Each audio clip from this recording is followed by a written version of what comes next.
Hey guys, it's CMY. We're back for I think episode 8. We're starting to get a couple of these in now. So we started to lose track a bit.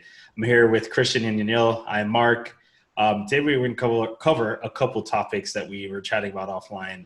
The first one we want to start with is presets. What do you think about them? Are they cool? Are they not? What is everybody's thoughts on that? Christian, I know you had some opinions about presets, so we'll kick it over to you to start off first.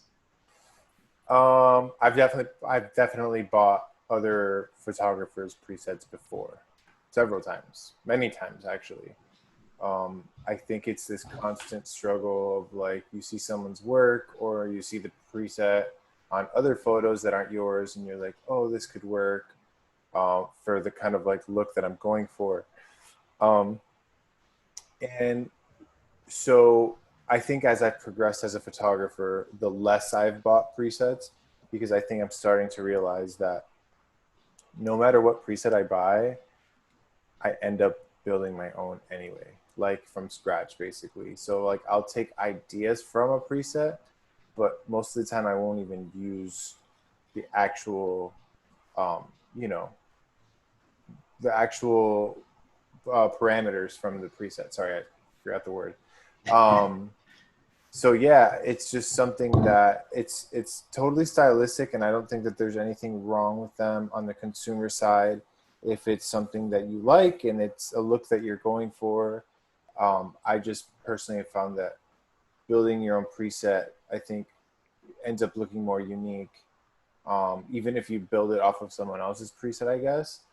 And I also think that technically some presets are really impressive, especially like the film emulating ones. Like it looks really close to what it should look like, if you were shooting actual 35 millimeter 120 film.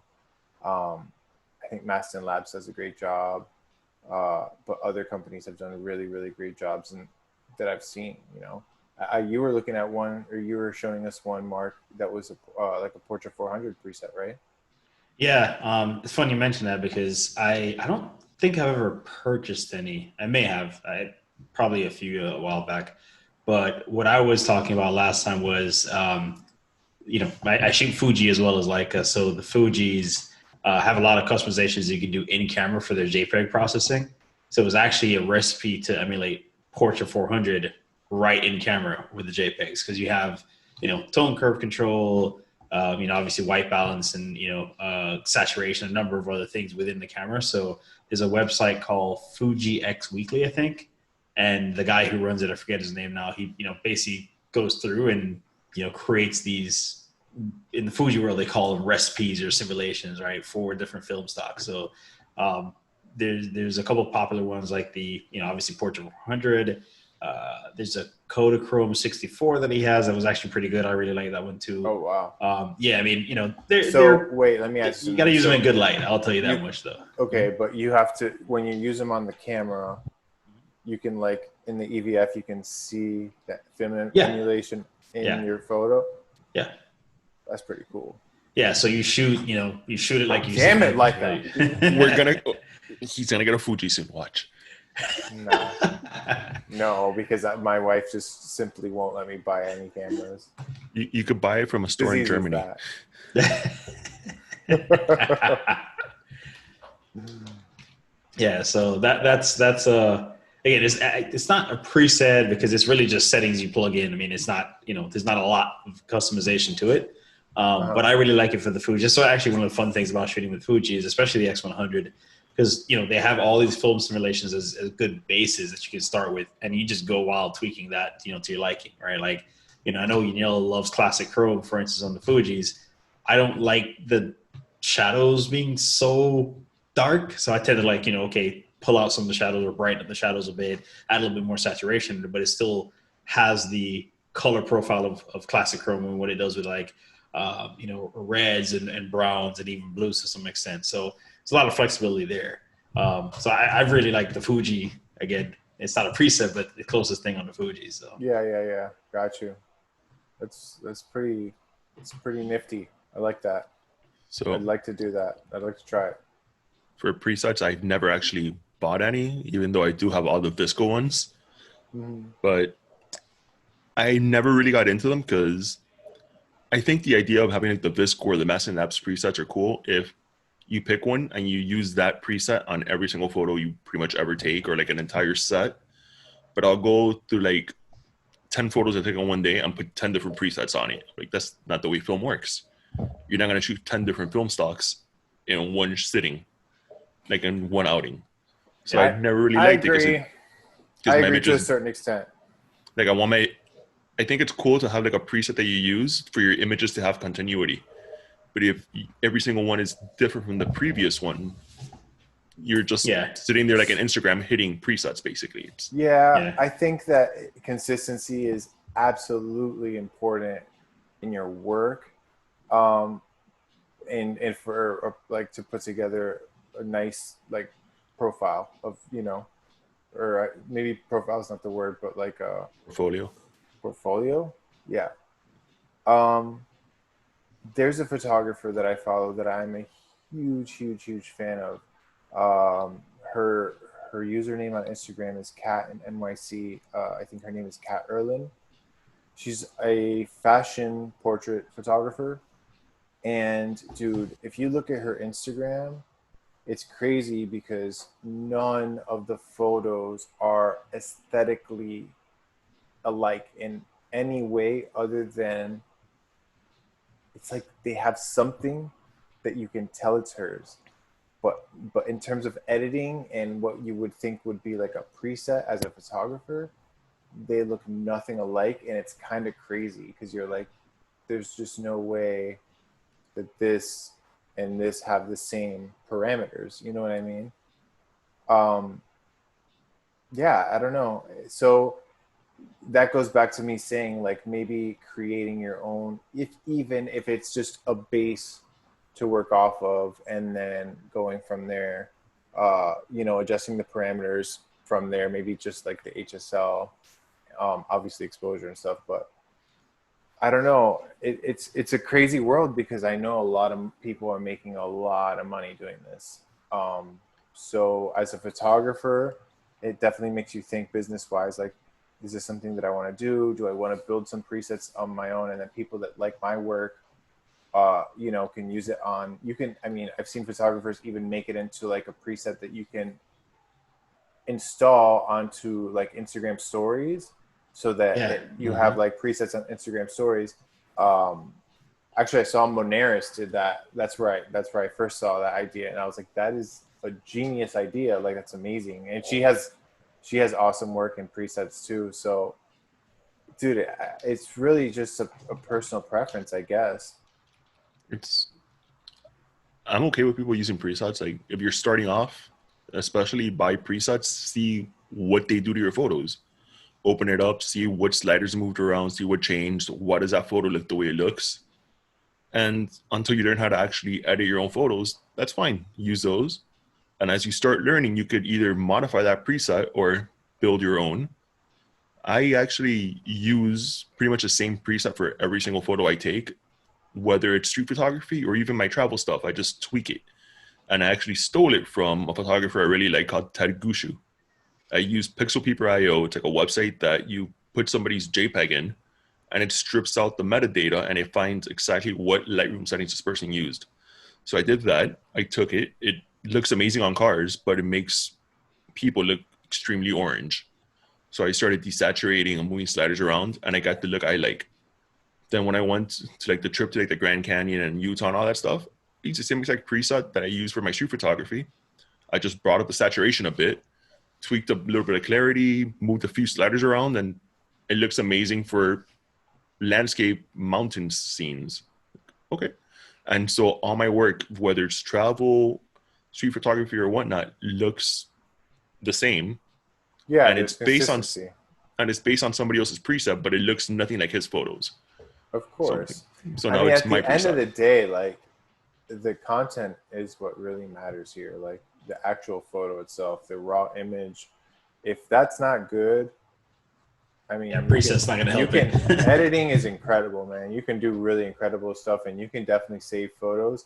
And of course, as a photographer, I've had to do it once or twice, but like you need to get the right image in camera with the right light, exposed correctly, and then once you add your preset to that, and you continue that flow of just like, you know, straight out of camera looks awesome, preset looks awesome, straight out of camera looks awesome, preset looks awesome.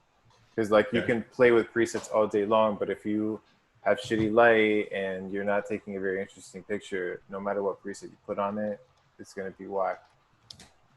Yeah, Definitely. I actually have the same Visco presets. I just realized it too. I had the same problem, right? And even some Fuji presets I got a long time ago. I think actually that was the only ones I did for Fuji. When I think about it, I had exactly that same problem where it's like, all right, well, which of these do I use when? Because it was like a preset pack and there was tons of them. And I never end up using them and never really end up liking a lot of them. And, you know, I never really put the time to tweak it because I never really found one that was, you know, okay, I really like this one across a lot of different photos. So for the Fuji stuff, other than the JPEG stuff, which is, you know, like I said, really easy to tweak. And then, you know, you still have the raw file because I shoot raw JPEG. You know, for Fuji's, I actually have my own, right? What I actually did was tweak a JPEG, you know, the built-in in-camera settings to produce an image that I liked, and then basically just tweaked everything on a raw file to match up with as close as possible for that. So like I have one, for instance, when I'm shooting pictures of the kids, you know, I want to see a little bit less shadow and stuff like that. So I kind of bring up the shadows and, you know, flatten out a couple things to kind of make it look a little softer. So I have a preset that I built completely from scratch, but based on something I actually already did in camera. So in the Fujis, that's kind of how I shoot. And like I said, the color profiles in the Fujis are great kind of out of the box with slight tweaking. But when I shoot Leica stuff, I actually do use mostly, at least what I found myself using mostly, is the Visco Portrait 400 preset. Actually, I guess it's the minus one. Leica? Yeah. There's one specifically for Leica, and I think they have like a, you know, -1, +1, which I guess is, you know, pushed or pulled, like, you know, simulation or whatever. So I actually, again, same thing. I don't like too much crunchy shadows, so I tend to use the pulled one or -1, and I realize I've been using that or some of the variation of Portrait 400 like almost exclusively on Leica stuff I've been posting, particularly recently, and I just like the look it has, you know, and I don't know that it looks exactly like Portrait, but it has a look, and again, I tweak from there a little bit, but I start with that as a base. So that's what I've been using mostly. It's funny, just last week I thought about it. I was like, man, I have all these presets, and I'm scrolling through all of them to get to the one that I want. I was like, I really should just trash the rest because I don't really intend or want to use them. I did that. So, just because it wasn't like Lightroom doesn't have a very good way of organizing presets. It's just like user presets and then everything, and you're just like, dude. Yeah. Like, I have mine in folders, but it's like, you if I open the Visco but folders, if you have a million folders, yeah. I just put dot in front of the one I always use. Yeah, that's an easy way to do it. Yeah. I think a maximum of 10 presets in my actual list. You can now uncheck the ones that you don't want to see. So I just did that. Like they're still there if I want them there, but I don't have to like look at them all the time. Yeah. Since I do most of my editing on my phone, and the phone doesn't actually have lens corrections built in, I actually have the same exact preset that I use for all my photos, but I have for each camera I own. So when I'm editing on my phone, I could click that preset and it puts in the lens corrections because it'll be baked into the preset, but you can't actually do it on Lightroom Mobile. You can't select the corrections. Yeah. So it'll tweak the image and straighten out the lines and everything just by hitting the preset. That's interesting. Yeah. Funny enough, what I actually do is because the Fujis, I think, have like built-in correction profiles already. But the Leica lenses I use, I actually have a separate subsection for lens corrections. So I actually do it as a second step where, if I shoot one set and I'm using, let's say, 35 Ultron, I have that profile applied on import if I do it on the desktop. If it's on the, mobile, then I apply it after the fact, which is an extra step, I guess. But that's because, again, I have multiple lenses to choose from. If I had a single lens or I shot primarily with ones, I'd probably consider doing that. But I think the per camera one is pretty cool. That's actually something I'd like to do is, I have looks on the Leica that I like, or presets for Leica that I like, and I have some on the Fuji. I'd love to narrow down like maybe 3 of them, maybe like a handful of color and like maybe a black and white one that makes it consistent no matter which one I'm shooting. So, to your point, where you have like one for a Leica, one for the Ricoh GR, whatever it is, but the end result looks very similar. Like, colors look similar and everything. So it doesn't matter what you're shooting with, your output is the same, and it's just a matter of, the tool you use at the time. So I'd love to do that at some point. So like, I see what you're saying, and I have the same situation. For example, when I edit weddings, I have a second shooter who shoots like 99% of my weddings with me. He uses Canon, so I for a while was like struggling in terms of like consistency. Is like this picture has to look like this picture, because sometimes we'll be in the same room shooting like the same thing just from different angles, and then it's like back to back pictures, and like this one looks weird and this one looks different, and essentially out of just kind of acceptance, I guess, like I just kind of gave up. I was like, dude, I'm never gonna get a Canon file to look like a Leica file and vice versa. So I just I use the same preset for everything. And realistically, like, I mean, clients don't notice those things. Like, that's just not something like, I mean, I'm also a little bit crazy when it comes to consistency. Like, I can edit a gallery forever, and if it was shot in the same room, if it's not like perfectly to the temperature measurement of like where it's supposed to be, then like it bothers me. So I've just had to like work on myself as a person to like accept that this is never going to be perfect. Like, there's just no doing it. And if you can do it, then it's just going to take absolutely forever. White balance. I shot a baptism for like a family friend at Jesu, this church in downtown. And it had so many different light sources, and light kept on changing. I spent so much time getting all the white balance exactly the same on every single photo. I'm like, this is the worst thing I've ever done in my life. Yeah, well, welcome to our world. That's what we do. Like, even after my wife does a primary edit, when I get into the edit, again, I'm just such a perfectionist that I just go in and like the main thing, she gets the edit down pretty tight. Like, but the main thing that she has trouble with, and I have trouble with, and I think probably everybody has trouble with, if you're trying to be a perfectionist, is freaking white balance. And like during weddings, like I just don't have time to sit there and like great hard white balance every room. Sometimes I'm bursting into the church and I got the bride right behind me that's gonna walk in, and like I'm not gonna be like, everybody hold on, I need to white balance the room real quick. Like, I can't do that. So yeah, man, white balance sucks. And having a preset at least so that your HSL is like set to a certain way that you're always gonna do that. Like, your orange is always at -20 or -10 saturation. I shoot a lot of Hispanic skin tones are really, really orange. They tend to be orange. So that's like my main demographic. So I just throw that slider down, man. Like, that thing's I don't want people looking like Cheetos out here. Yeah, I struggle with that too. I mean, I think that's probably one of the more challenging things to get right, as far as even presets or anything like that, is that, some things, like in some lights, even skin tones tend to just shift to weird colors. Like, there's this Fuji setting that I used to use, and I literally used to say it's for my kids, because in like good sunlight, like, or good light in general, like they look perfect, right? I mean, it's the perfect colors. The colors are like, fun but soft, and kind of, it kind of seems I don't know if you want to call it childish, but again, fun, right? It's a fun, bright kind of image. But like, if the light's not perfect, my son looks a little like yellow, like super yellow. Like it's not even bad. It's like an orangey yellow tone, and it's like, that's not natural. Dude, imagine, it's just the light too. Yeah. Like at a wedding, for example, just because like it's the easiest example. I have like bridesmaids, and sometimes I have a lot of bridesmaids. So there's be like 9 women lined up who all have different skin tones, and like, whose do you go off of? Like, what's it supposed to look like? Like, and it just, no one ever looks like they do when you're looking at them with your human eyes. Like, it's just, cameras can't do that yet, unfortunately. Yeah.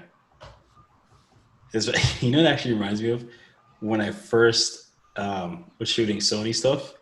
Like, that used to take so much work to edit a Sony file, at least back on the A7 II, to get any kind of color right. Like, it just, the colors just never really like I don't know, man. You had to like just push saturation on it to like make it seem like not lifeless. I mean, apparently they've gotten better, but that was just one thing I think that's probably where I got my preset habit from, right? Because like I just you almost just had to, because I'm like, this is just too much work to just continually find and tweak Yeah. something, and it just I remember just hating that after a while. But I mean, I heavily invested in Sony 2.5 years ago, 3 years ago maybe, and instantly regretted it and sold everything. Like, I don't even think I lasted 6 months. It was horrible. Jesus, Yeah. man. Yeah, it was a bad move. So like obviously switching over to Leica took a lot longer, and a lot more thought went into it. Like, okay, I'm not doing this again. So I just went little by little. And then every preset that I would put on the Leica stuff would look amazing. Like literally everyone, ones that I bought, ones that I built, all the different black and whites and blah, blah, blah. Because at the end of the day, the trueness to color was there as much as, I personally think that modern Leicas, like the SL2 with my 50 Summicron, of course it has a lens profile, but the trueness to color is definitely better than, for example, like my M10 and my 35 Summicron that came out a few years ago. So I think technology is getting better. Everybody talks about like the color science and all that. I never notice it. All my photos from every single camera looks exactly the same, and it's probably because I actually desaturate almost everything. Because shooting in Little Havana, there's so much color that if you don't desaturate it, it just looks like a pinata like exploded somewhere. Yeah. So I just desaturate everything and you don't notice it. But it also gets, every single camera looks about the same because the colors don't really matter that much. It just has some color. I thought you were going to say it's because you're colorblind. I might be. It's definitely, every now and then I think about that. I'm like, am I like missing something here? Like, why don't I see the colors the same way everybody else does? They talk about color science. I'm like, you guys are making this word up. There's no such thing as color science. All these cameras look exactly the same. Well, dude, that's the other thing that you have to take into consideration with presets too. Like, not just personal style, right? But like factually how people see color. Like, I cannot imagine that every single human looks at a color and sees exactly the same color that everyone else does. Does that make sense? Like, well, not even that. Like, everybody's a slight variation. Like, everybody's monitor is completely different from the other monitor. Oh my god, that's something that's a whole other thing. That's a whole other conversation. Like, which goes back to me, me not trying to make everything perfect. I have like my MacBook monitor. I have my other monitor that I use, some cheap like Acer thing. Then I print, and I have everything calibrated, I think. But even when I don't calibrate it, I print, and I'm like, yeah, this looks the same. And like, I tweak something here, but this next print looks the same too. I can't really tell. Like, everything looks fine to me. Like, nothing's wrong. Yeah. I wish I had your eyes, Yani. I see every minute little change in like color tone, and like I see you could put two photos next to each other, and they could be like the primary colors. I'll be like, no, this one's different. Like, I'll see something. That's why you're the pro and I'm just this guy. No, just the guy. That does not make me a pro. That makes me a freaking psycho. Like, yeah, man. Color science. Below. Yeah, I mean, I think, well, how'd I put it? I think the term gets thrown around a lot, and I think it's a little overblown thing, but, they are, I guess, there is a color science to certain things. So, I mean, going back to classic chrome, like, you can absolutely tell in like the reds, the orange, like the earthy type tones, and even the blues. Like, we'll take a picture of like that's different. That's like a JPEG being outputted. The raw files are all bland, desaturated negatives. So like, they should be, but some are definitely worse than others. Trust me. My god! I mean, like, dude, well, so another thing you would talk about one of the variables in the whole thing is it's probably easy to assume that most people are using Lightroom, but a lot of people use like Capture One, and like apparently that's like what you should be using if you shoot Fuji, because it does like the best justice towards like the raw files and whatever combination of both sharpening and color or something like that. So have you ever used it? I tried, and I looked at it once and I was like, nope, go back to Lightroom. Yeah, exactly. I'm like, I'll keep my muddled foliage or whatever. I don't give a crap. Like, I am not using this. I'm going to use Lightroom, which I could use in 2 seconds and you get the colors just right. And it has like all these cool little features like dehaze that Lightroom Capture One does has, not have. I will say Lightroom has made leaps and bounds in the last like year or two. They've really added some features that I'm like, okay, this is good. Like, because there's definitely a little bit there that I was like, should I make a switch to Capture One? Like, my main thing obviously was organization, but I guess once you switch over to something, like, it is what it is. You just have to have like make a new workflow for it. But I do feel like I've seen color tests and stuff like of Capture One versus Lightroom, and Capture One is definitely better, like 100% in terms of like color rendition and like and dealing with like certain raw images. But Lightroom just I'm just so quick with it, and they've added so many great features that I just stick to it. And now I have, obviously I have all my presets on there too. Yeah, my biggest thing, which keeps me in Lightroom, and beyond just the interface difference, because again, you learn any piece of software, is honestly the cloud syncing and then being able to edit like on mobile. Like like I'm not a professional, so like this is hobby stuff. So a lot of times I'm not sitting in front. I don't have dedicated time to sit in front of the computer and edit. I typically import onto my desktop because it gets backed up a couple places. So I just typically have that as like my entry point. But I'll literally grab my phone or iPad and try to edit somewhere else, right? Every now and then I'll sit back and try to organize old stuff. But for the most part, like editing on the iPad or my phone or something, especially because again, nowadays, everybody's sharing Instagram, right? I don't have a portfolio and a website to kind of worry about. If anybody wanted to print, like, go check out my Instagram. Sure, I have, the files to print that stuff. But if you So have Lightroom, it gives you a free portfolio website too. That too, right? That too, yeah. So, it's not like that isn't an option. So, but that for me, that's really what it is. This is the cloud syncing because, it's just easy to edit stuff on the go and, or not sitting in front of a computer all the time, which was the bigger problem I had. Actually, because of that, I was able to save a bunch of money on my car insurance. But anyway, save a bunch of money on not buying a MacBook Pro back a couple years ago because my old job actually gave me one. And I was like, well, do I, use their MacBook Pro or, build my own PC since I already have a work laptop and whatever. So I ended up saving a bunch of money and, built this pretty powerful PC that I still use today because I'm not now tethered to a laptop or need to use a laptop to edit or do my personal stuff, right? I can do it all on the iPad or my phone or whatever. I don't like editing on a laptop. I prefer to edit on my 27-inch iMac. Just because I like to see my photos nice and big, and it really does help like to see them more so in like not the develop module, but when I'm looking at them in grid is where like if you're on a laptop, you're looking at almost like tiny little thumbnails where it's like if you're on the 27-inch in grid mode in the grid module, I'm saying like you're looking at a sizable image that you can compare to the others, Yeah. Yeah, I do sometimes, but again, personally, because my main medium, at least these days, is Instagram and, I guess prints for myself and so on. Mm-hmm. Like it's easier. I actually like editing on my phone or iPad because you kind of see what it's going to look like there. And I think editing for print versus editing on, for again, Instagram, which is, small, tiny thing, or even a browser or site or something like that is a different, you can get away with different editing, right? I mean, talked about this in the past about like cropping. Like I struggle with like, is it acceptable to crop so much or whatever? But in the end, it's like being displayed on a, tiny phone screen. So who cares if that's what what comes of the image, Also, so when somebody messages me, can you send me a print of this? I'm like, no. The reason is it's 1.2 megapixels because I see 104x6. I cropped it down to this big to get this image. I can't sell you a print. Yeah. I'm sorry.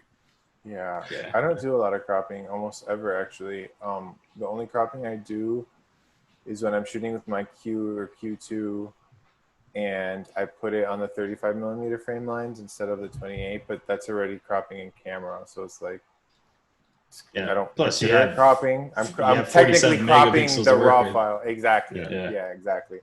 But yeah, man, cropping for me, it's like, I almost never crop, dude. I try not to, at least. Not because I think it's wrong. it's less work for me. Because Yeah. if I had to crop every image I took, like I would never finish. The thing Yeah. is, I Well, shoot like 28, 24 millimeters for everything. And the chances that something cool is happening this far away from me is near zero. So it's always something happening like 20 feet away. I get the photo of it, but now there's 5,000 other things happening around this thing. yeah. So I always have to crop down to actually get a decent, like composition, not exposure, of the image. Yeah. That happens to Well, me the sometimes answer too, to that where, is get closer. yeah. Yeah, but like by the time I run there, because I'm a little bit fat, like by the time I get there, the thing is The moment's done. gone. Yeah. Yeah, Yeah. For me, sometimes, especially shooting like from the hip, like I find like, I'm not the best at keeping the camera completely straight where, I'm trying to like be stealthy. So like, I think we talked about it before. I have a shot where it's three people in the frame and like I was kind of walking alongside them. So I just kind of had the camera to the side. And, I'm sure the camera was like, if this is where it's supposed to be, it was like this. So I yeah, had to crop it to straighten it up. It was exactly what I was going for. And the funny thing is the crop actually worked out better because if you look at the full frame or what I maybe would have captured if it was upright, would have captured more of the people. But in the end, and I'll bring up the picture in a second, in the end, it kind of cut off the people left and right and, focused on this one guy who was the only person sitting. The other person, two people were kind of lying down or something.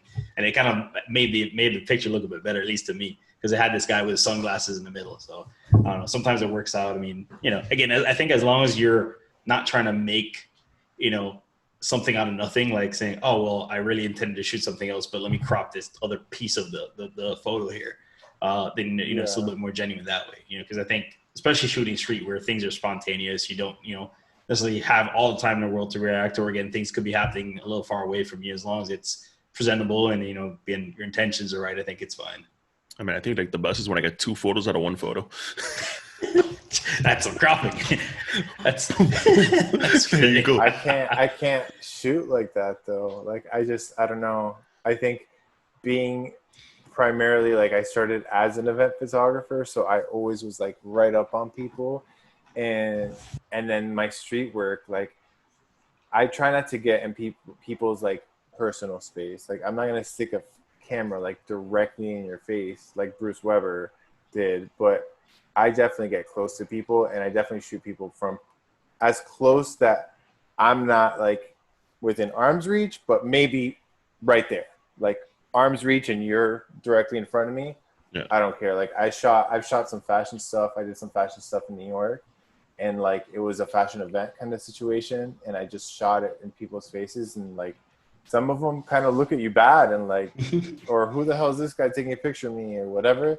But like, dude, the photo is just that much better, and like I don't feel that. I guess that I don't feel the need to crop because it's like, what are you gonna crop? You're already so like in there, you know. Right. And at a wedding, the entire event is the point. And you're also know where to position yourself, so you don't need to crop. But like if there's people like in the background, those people are at the same wedding.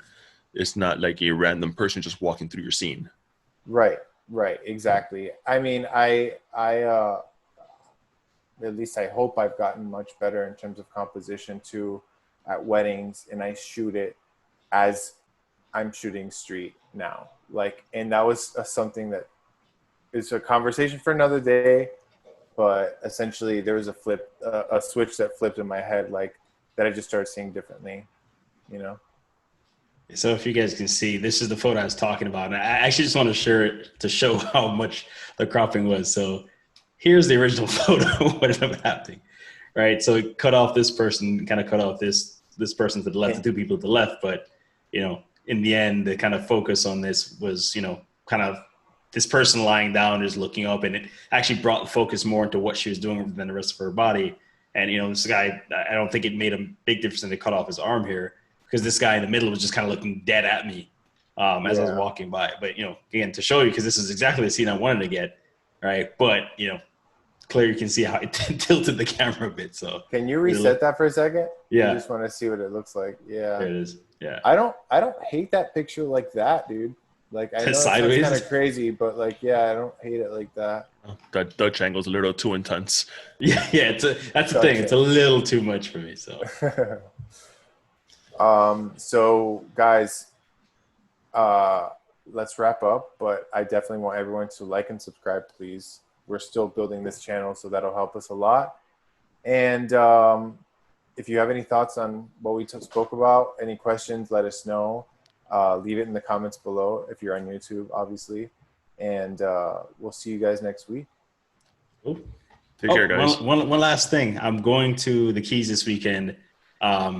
Probably might shoot film. I don't know. So might have something interesting to talk about next week, because this is the first time I'll be shooting outside of my house and my kids and so on. So we've got a few things for next week that I already got in mind. Awesome. Cool. All right, guys. Thanks. Bye. Later.